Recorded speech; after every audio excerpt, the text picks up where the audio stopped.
Welcome to Crossroads. Glad to have you with us this morning. I know some of you have been literally on the edge of your seats the entire time because of the way I ended last week.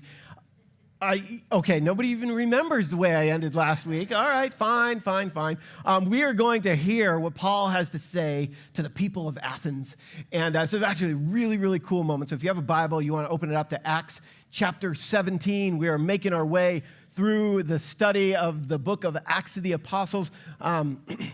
Just kind of seeing how God moves in and through the early church, getting a picture of what they had to go through as we live in our culture, figuring out, God, what do you want to say to us? And what do you want to speak to our souls, speak to our hearts as we look through this?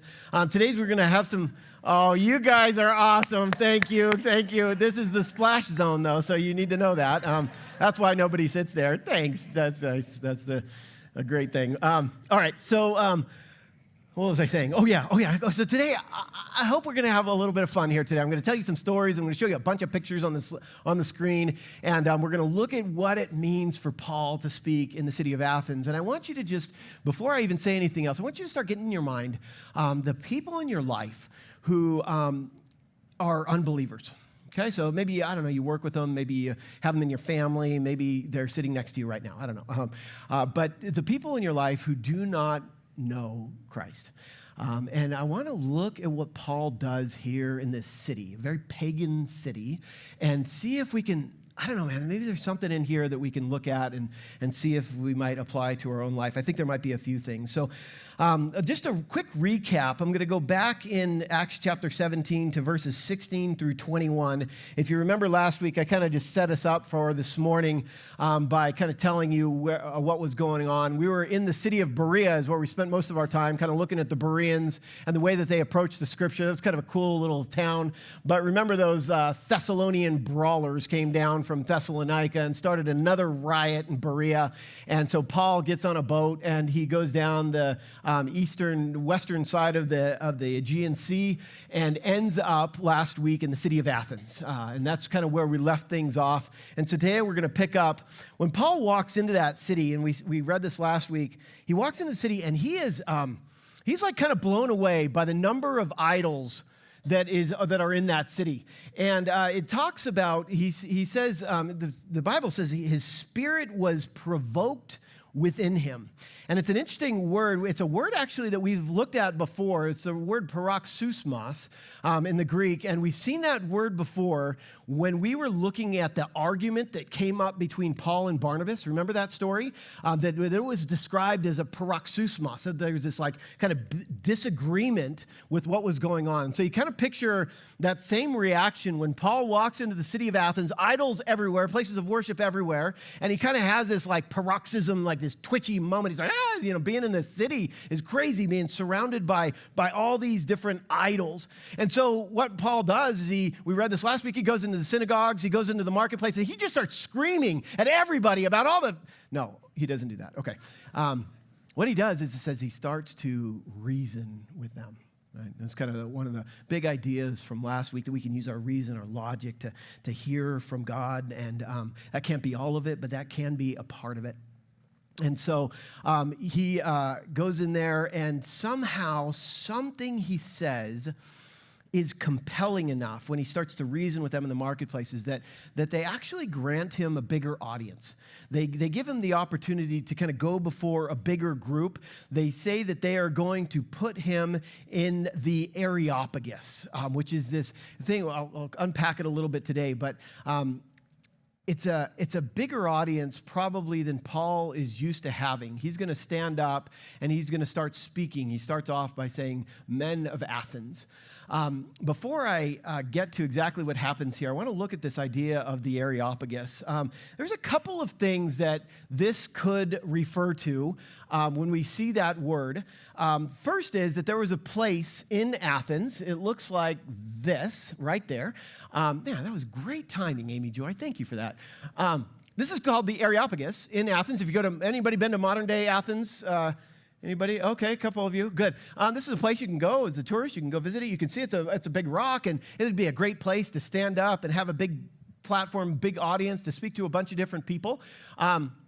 And so maybe people think that this is what he was given the opportunity to go stand on the Areopagus and to speak to the people of Athens. Does anybody know the other name for the Areopagus in Athens, Greece? I know. I didn't really know it either. I didn't know it either. This is Mars Hill. Oh, thank you very much. I was just as surprised as you were. This is when we talk about Paul on Mars Hill, the only translation that calls it Mars Hill is the KJV, the King James Version. And they want to always stand out and be unique. I'm just kidding. I don't have anything against KJV people. But they call it Mars Hill. Mars Hill is the Roman name for this Greek rock, okay? So they call it Mars Hill. We call it Areopagus. But this is a big deal for him to go stand up on this place. So when we talk about Paul on Mars Hill, we're probably talking about this exact moment that we're going to read from today. But scholars don't think that that's actually the Areopagus that this is referring to. There was another thing in Athens, Greece, known as the Areopagus. And it wasn't a place, it was a group. It was a council of people, kind of like a city council. And they were also referred to as the Areopagus. This is a group of people that Paul, actually, most scholars think that he was given audience in front of this group of people. Maybe it was up on the Areopagus, speaking to the Areopagus. I don't know. But a little bit of debate about that, but it was probably a group of people that he was speaking to that were going to be the ones who were going to decide if the things that he was teaching were actually going to be allowed into the city. This is the group that kind of had that say to determine whether or not they were going to allow it to be taught. Okay, so quick, you didn't know this, but today is Fun Fact Sunday. Yep, and you're glad you're here. Does anybody know, it'd be a real history nerd who knows this, which, by the way, that is not a bad term. I love history nerds. That's great. You're nerdy, but you're great. 399 BC, something happens on the Areopagus. Does anybody know what that might have been? Okay. I would be really impressed if somebody knew this. It's a little obscure, but that's... Oh, come on, Tim. Tim threw you under the bus, Len. Don't listen to it. He said that's when Len was born. That's not true. That is not true. Only two old guys can have that conversation. I'll just let them hash it out. So on the Areopagus, on the actual rock, was where Socrates, if you watched Bill and Ted's Excellent Adventure, you might know him as Socrates. Thank you for all you 80s kids out there. Socrates, this is where Socrates was tried and executed on the Areopagus, 399 BC. So about 400 years before Paul gets to that very same spot, Socrates was being tried for advocating foreign gods, and he was executed. So, welcome to Athens, everybody. This is going to be a different place. This is going to be a different story. These are a different people. This is a bigger stage than Paul has ever really been on. This is a place that is loaded with all kinds of history and architecture and intellectualism and philosophy. There's all these things going on. Athens was the intellectual center of Greece. Now, by the time Paul gets there in the book of Acts, it's probably not at its height that it once was, but it's still just a symbol of great thinking, great philosophy. A lot of ideas start here in Athens, and they spread out from here, going out into the rest of the world. This was the home, just in case you don't make this connection, of Socrates and Plato and Aristotle. It was unrivaled for this very exquisite architecture all throughout the city. These statues that were made up on the Acropolis, it's called, which is this hill in the city, is this structure known as the Parthenon. If you go to Greece to this day, you can go to the Parthenon. This is the temple to the goddess Athena. She was kind of the patron goddess of Athens, but of all of Greece. This temple was built in 447 BC. So by the time Paul gets there, it's over 500 years old already, which is kind of amazing because we don't even have anything here in the United States. It's 500 years old. But when Paul comes into Athens, here's the line that came into my mind as I was kind of studying this more and more. I was like, oh, Paul's coming into Athens, and he is running with the big dogs right now, right? And it reminded me, a little throwback and getting to the mind of Paul Bernard here, it reminded me of a T-shirt that I had in high school. Anybody remember this? Oh, yeah. Yeah, does that bring it back a little bit? If you can't run with the big dog, stay on the porch. I know I just caused major whiplash, like the height of classical Greece to Pop Culture 1991 or whatever it is. Sorry about that, but it just came to my mind. But this is a different stage. He's running with the big dog, so to speak, and he's going to start to do things. Because in Athens, you can't talk to the Athenians the same way that you talk to the Bereans or to the folks, good old boys up in Lystra or any of that. You can't talk to these guys in the same way. This is going to have a brand new strategy. It's going to be a new way of speaking. It's going to have a different game plan to it, and we're going to hear that right off of the bat as we jump into this. Athens is a major showdown of all these different religious and philosophical thoughts. Gods are everywhere, all throughout the city. It is just saturated with little g gods. You walk into it, Paul even comments on that. There's a poet by the name of Petronius who said it is easier to meet a god than a man in Athens.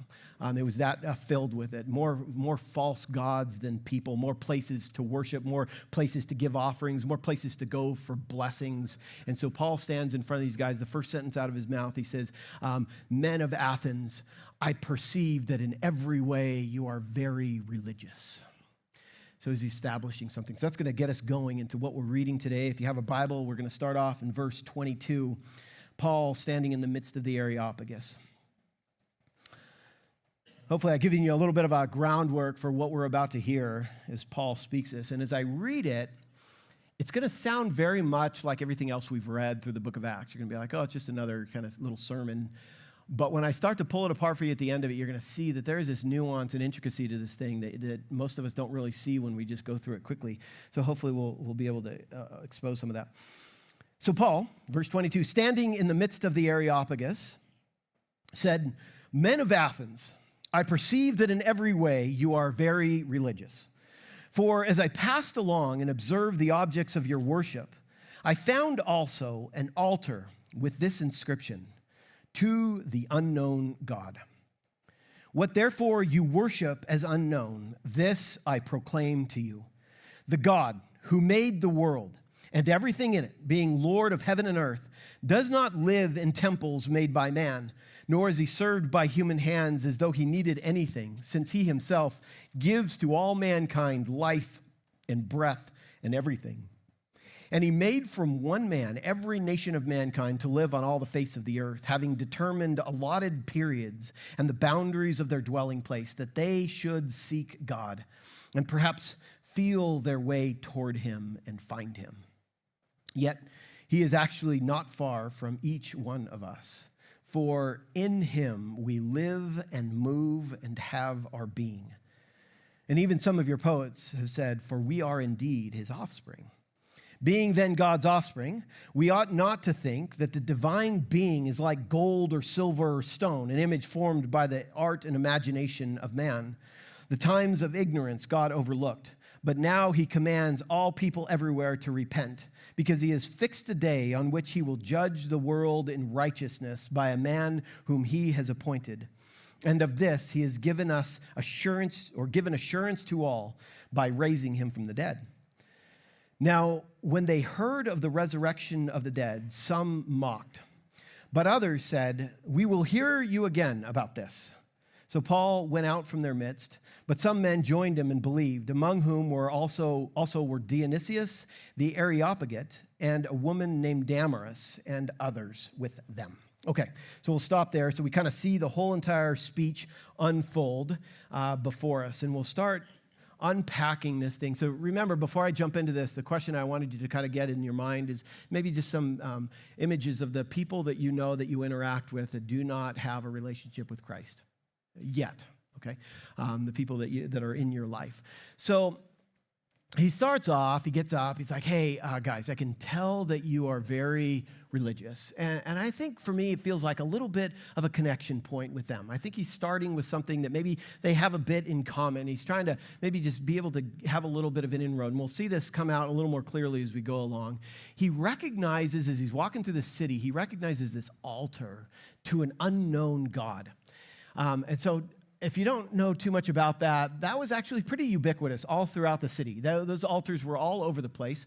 As a matter of fact, I think the best way for us to kind of think about it is maybe as something of a little bit of an insurance policy, because they're worshiping all these different gods all throughout the city, packed with gods. But every once in a while, you kind of have that feeling like, oh no, I hope we didn't miss somebody. And that's kind of really the idea behind it, that they would build these altars, these statues, these unknown gods in case they missed somebody. Matter of fact, there was a historian who said that the thinking was that if the gods were not properly venerated, they would strike the city. Hence, lest they inadvertently invoke the wrath of some god in their ignorance of him or her, the city set up these altars to unknown gods. Right, so it's a little bit of a kind of little insurance, like just make sure we didn't offend any of the gods out there that we just didn't think about or we didn't know about when we built the city. And so Paul sees one of these altars and it says, to an unknown God on the inscription. And he's like, boom, there's my opening. There's my opening. And he starts to talk to them from that. You see what he's doing? He's trying to establish something of a common ground, a starting point where they can figure out that they have something, there's some common ground that comes that's with them. But right off the bat, he starts to introduce Yahweh, the God that we know that Paul is following and serving and teaching about. And so he starts to introduce the God of the universe, the God who created everything. He says everything in the world, God created the world, the skies, the seas, everything in the world. He is so big that he is too big for even like the Parthenon. He's too big to be held at a human temple. Even our temple in Jerusalem, I think Paul would say, is not big enough to be able to hold God. And he starts talking about God like about how he gave breath and life to all of humanity. Everything we have comes from him, so we do not need anything from him. This is the way that he's introducing Yahweh to the people, to the men of Athens who are listening to him. Not only that, not only has he given us breath and he has given us life, but he has established a timeline for every single one of us. There is a time, he has allotted periods, and he has allotted boundaries for our lives, and he has a goal. And the goal is that man should seek him. That man should seek him. And I love that line. He says, perhaps feel their way toward him. And then he says, but actually, he is not far from each of us. He's close to each of us. And then he does something that should really catch our attention, and kind of where I'm going to zoom in today. He starts to talk about God. And I don't know if you caught this or if maybe you've heard this before, but he starts to talk about the God of the Jews using the poetry and the philosophy of the Greeks. A line that I've always loved, and I kind of always just sort of ascribe to some Old Testament prophet or something like that, when he says, I'm looking at verse 28, if you're still in your Bible, yet actually he is not far from each one of us. And then it says, for quote, and it says a quote, and it says, for in him we live and move and have our being. I've always loved that line. I thought that was a cool line. Thinking it's some quote from some Old Testament. It's not. It's a pagan quote from a pagan poem. This is Epimenides in a poem called Cretica, speaking of Zeus. This is what Paul's done. He's taken this line from a pagan poem, and then he goes on. It says, and even some of your own poets have said, for, quote, we are indeed his offspring. That's a line from a guy by the name of Aratus, a line in a poem called Phenomena. Interestingly, Aratus, we'll talk about this more in just a second, he was a Stoic philosopher who grew up, born and raised, and grew up and kind of found fame in the same town that Paul grew up, Tarsus of Cilicia.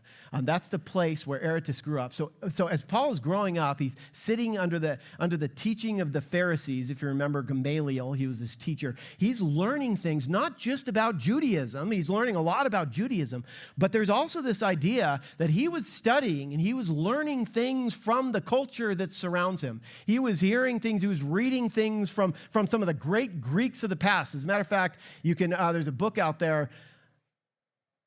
I'll remember its name in just a second, but it talks about all the ways that the New Testament kind of pulls in Hellenistic ideas, Greek ideas. Anyway, so there's a lot of interesting things. That's a rabbit hole I won't go too far down.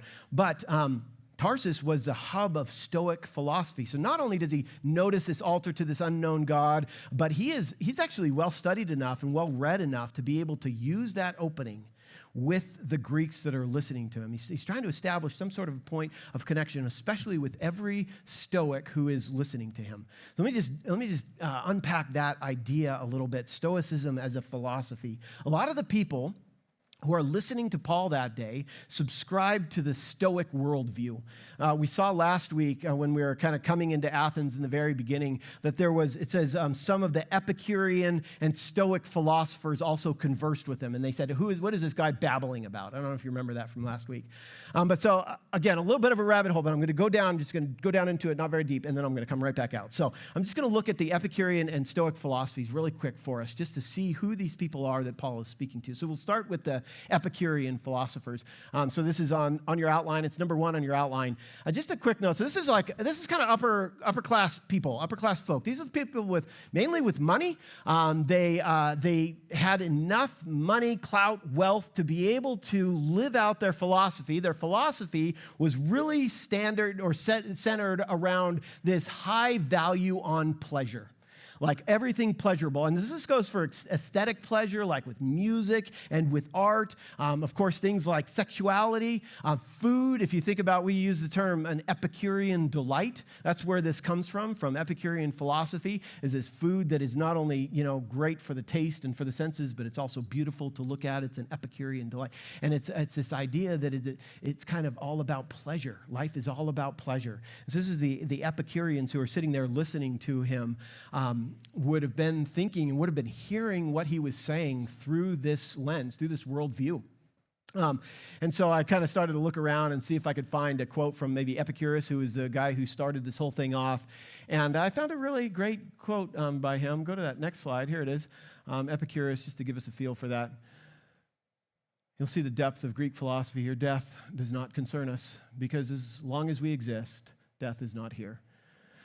And once it does come, well, we no longer exist. Okay, yeah, all right, there we go. There's your Greek philosophy for the day.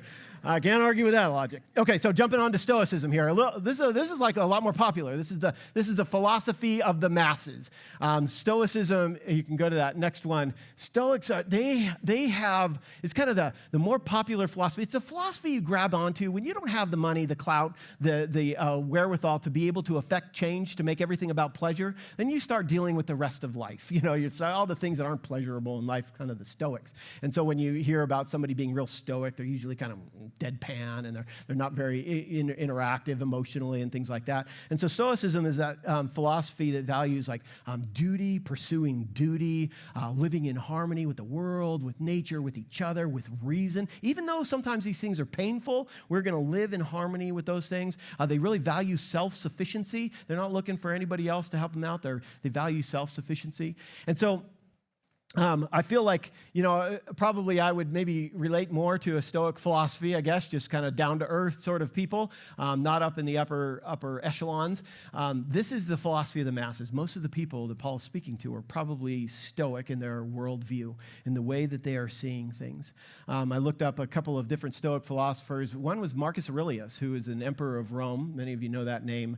And he had also another great philosophical quote for us today as a Stoic philosopher. A straightforward, honest person should be like someone who stinks. When you're in the same room with him, you know it. Okay, all right, there we go. I feel like I've been missing out on Greek philosophy my whole life. I'm like, why didn't I read these guys earlier? So why am I telling you all this? I'm telling you all this because Paul knew the people of Athens. He knew these people. He had some sort of ground that was in common with them.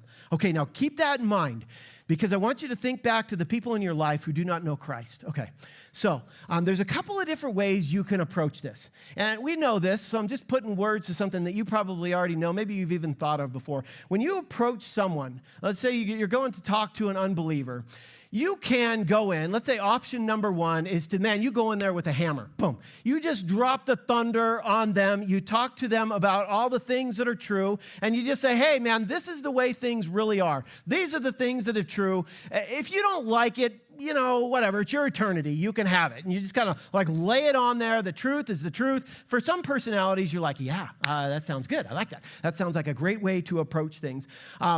Paul could have gone into the city of Athens, and And he kind of could have started with this. He could have gone into Athens, and man, look around all these reasons. These pagans are going to hell.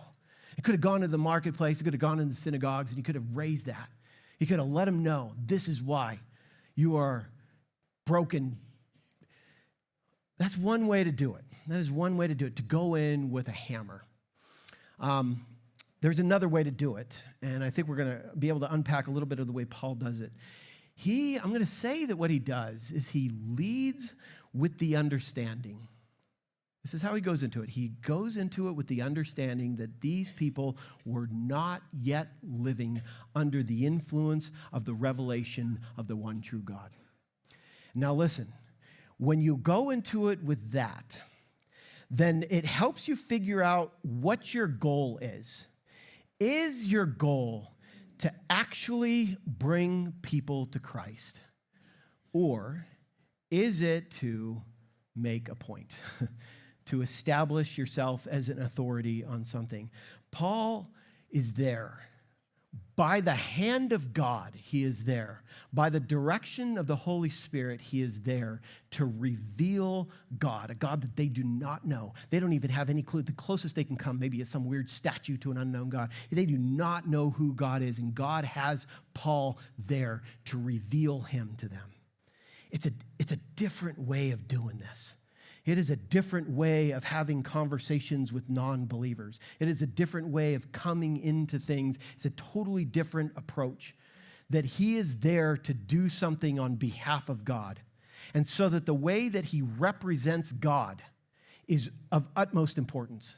It is a critical thing. If your goal is to actually see people come to faith, then you're going to have to choose option 2 almost every single time. Going in with thunder, going in with a hammer is usually going to forfeit your opportunity to have a voice into whatever life you're trying to have a voice. Nobody's going to invite you up onto the Areopagus and give you a broader audience when you go in with a hammer. Now, I'm going to qualify all this, so stick with me. This is part 1, okay? So some of you are starting to get weirded out, and you're like, what is he saying? What is he saying? Stick with me. When you lead with, I'm going to call it meeting people where they're at, which is what we see Paul do over and over and over again. When you lead with meeting people where they're at, you're going to have a chance to not only speak the message of the gospel of Jesus Christ, you're going to have a chance to put God on display. You're going to be able to show them what a God of grace and mercy along with a God of truth looks like. When you lead with this, I'm just going to call it a God-given heart of love for people who do not know Christ. They are going to hear you in a different way. It changes the way that people hear you. So what are we on? Number 3, leading with love. It just changes the way people receive the message. And this doesn't just apply for unbelievers in your life. This applies for everybody. Your wife, your spouse sitting next to you, the people that you work with, the people that you know in your life. This applies to all of those things. Paul says a little bit later in Colossians 4, he'll say, let your speech always be gracious. He says, seasoned with salt, so that you may know how you ought to answer each person. Paul has this understanding of the culture that he is speaking into. It's kind of like salt in a very bland dish. He's coming up to them and he's giving them reason to listen. I see this happen a lot in some of the ministries that we have here at Crossroads, but I'll tell you where I see it a lot is in youth ministry with Joey and Alex. And the way that they speak into kids' lives who maybe don't know who Christ is, maybe they're coming along with their friends, and they come along here and they don't really know what to do, and they go and they kind of meet them right where they're at. This is a key component of it. I think any good youth ministry has to do this sort of a thing because meeting people where they're at, though, challenges us because it means that sometimes you have to go into a place that's not a good place because sometimes kids aren't in a good place, and you have to actually be willing to go into those places. Which a lot of times we don't want to do. We don't want to find ourselves in a dark alley ever. We don't want to be in those places, and we kind of stay away from them. But you look at Paul. Somehow in his life, he's reading pagan poetry. He's reading pagan philosophers, and he's hearing from them so that God can someday be able to use that. Sometimes Christians, okay, so let me just qualify this here. Have some grace with me. I'm going to be very careful with what I'm about to say because I'm walking a real fine line. but I think it's something, a nuance that we really need to wrestle with as Christians. Sometimes we think that being exposed to godlessness is sin itself. Okay, stick with me. Let me work through this. Now listen, first of all, I'll just say it can be. Okay, sometimes our exposure to godlessness actually leads us into sin. So number 4 is going to sound like a Greek philosopher when I say this, but exposure to sin becomes sin when it causes us to sin. Okay. We'll figure out what that means here as we go through this. Exposure to sin becomes sin when it causes us to sin.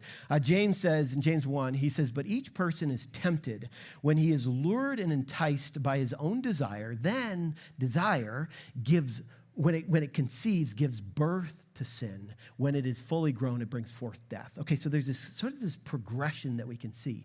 So maybe to put it in just regular everyday terms, we could talk about it like things that bring you to sin, that cause you to sin.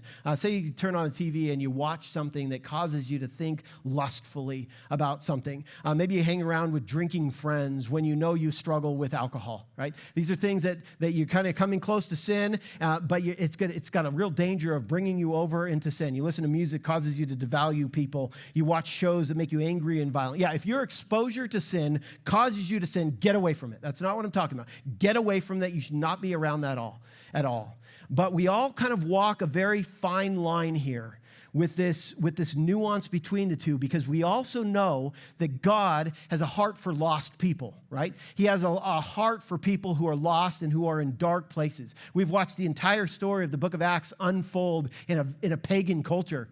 Even the Jews know God, but they don't know the saving grace of Jesus Christ. So everything that Paul does is he goes out on each of these missionary journeys, he is going into pagan cultures. You cannot be a missionary to a lost world and not be exposed to some godlessness. Jesus himself, he left the protection of heaven and he came down here to be close to us as sinners. Not one of us had everything cleaned up before Jesus walked into the room, right?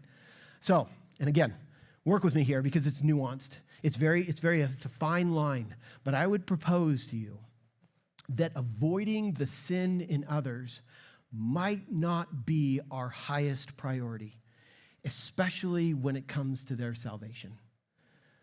Say that again. Avoiding the sin in others might not be our highest priority, especially when it comes to their salvation.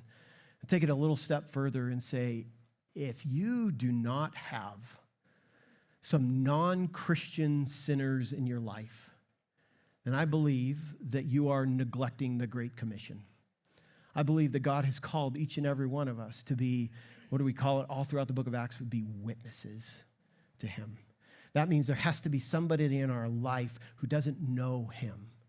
And the way that we approach that person is actually of utmost importance. If you don't have some non-Christian sinners in your life, you're neglecting the Great Commission. Sometimes all Christians want to do is they just want to shine their lights in brightly lit rooms with a bunch of other Christians shining their light in brightly lit rooms, right? Your light only makes sense in the darkness. The light that God has given you, the light of the world, he says, has been given to you so that you might shine it in the darkness. And I know Christians just want to back away from all that. Like, oh, I don't want to be exposed to that sin. Okay, hold on, man. Hold on. How is it then that you're going to speak the truth and the grace of Jesus Christ into anybody else's life if all you want to do is back off? All you want to do is get together in our holy huddles, man, get together in our little communes, and we just stay away from the world. God's called us into the world. God has called us to be in the world, not of the world, but we're in it, man, and we're in it for a purpose. We're plan A for God's redemption of this planet. It's called the church, and the church should be shining its light into dark places. Amen? Okay, I know what I'm saying, like, maybe weirding people out here, but I think it's really important for us to wrestle with. This doesn't mean, the other side of this coin doesn't mean we give approval to darkness. I'm not saying that. Don't hear me saying that. We still live with conviction. Truth is truth. Proximity does not have to mean compromise. Proximity does not have to mean compromise. So you watch what happens with Paul. I'll wrap it up here. We're getting close to the end. But after Paul establishes this common ground with them, he keeps going. He doesn't just establish the common ground with them. Say, oh yeah, man, I know your people. I know your I've read your poems. He keeps going with it. The other side of the coin is that so many of us dwell in the safety of what we have in common with people that we never get to the point of talking about the distinction that we have. We never get to the point of talking about what makes us distinct as followers of Jesus Christ. And this probably goes for a lot of you in a lot of your relationships with non-believers. You got a lot in common with them, man. You talk to them all the time. You're like, oh, we do all sorts of stuff together. Have you ever gotten to the thing that makes you different? Have you ever talked about the thing that makes you distinct? Paul is not going to neglect that other side of the coin. He keeps speaking. I'm going to say number 5, emphasizing commonality cannot come at the expense of truth. Okay?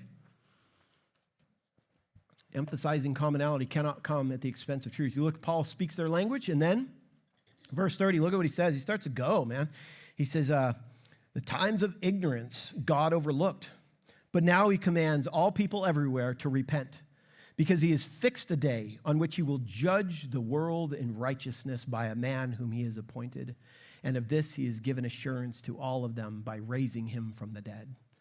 So he starts talking about the step that anybody who's listening to all the people of Athens who are listening to him that day that actually need to take, and that is that they need to repent. They need to give their life over to Jesus Christ. This is like a necessary step. Now, how long it takes him to get here, he does it pretty quickly. For you, it might take a little bit longer. It might take building some relationship, but I'm going to argue with you, and I'm going to say there has to be some point when you talk about the thing that makes you distinct. You talk about the truth that is Jesus Christ. You talk about the saving, your understanding of salvation that comes through Jesus Christ. This is an important thing. Paul pulls out the importance of the resurrection. He says, man, we can't neglect this. And later on, this is, I think, one of his big contributions in the early church was how important the resurrection was. Later on, he'll say, man, all of my preaching, all of my teaching is in vain if it wasn't for the resurrection. Matter of fact, he says, all your faith is in vain if it wasn't for the resurrection of Jesus Christ. And so he leaves them with this idea that there has to be something they need to do. They have to take a next step. And a few of them do. Dionysius the Areopagite, who is one of the people in that maybe 100 people of the Areopagus who are around him. One of these guys, Dionysius, and then there's a woman named Damaris and a few other people who come to Christ. This doesn't feel like an overly successful thing, but what I want to leave you with is just a quick homework. Here it is. There's going to be like 3 of you who do this, but if you do it, you'll be super cool in my book. Dionysius is actually a really important figure in the early church. He goes on to have some really important and profound impact. So if you feel like it, go look him up. I didn't have a chance to go down that hole today, but it's kind of an interesting story. So if anybody feels like homework, you gluttons for punishment. I love it. Send me an email with some ideas on that. So I'm going to leave it here. We're going to talk more about, we're going to unpack the resurrection a little bit more next week and the weeks after. And I'm just really excited about where Paul's going to start to go here with this kind of a little bit of a new approach to his ministry.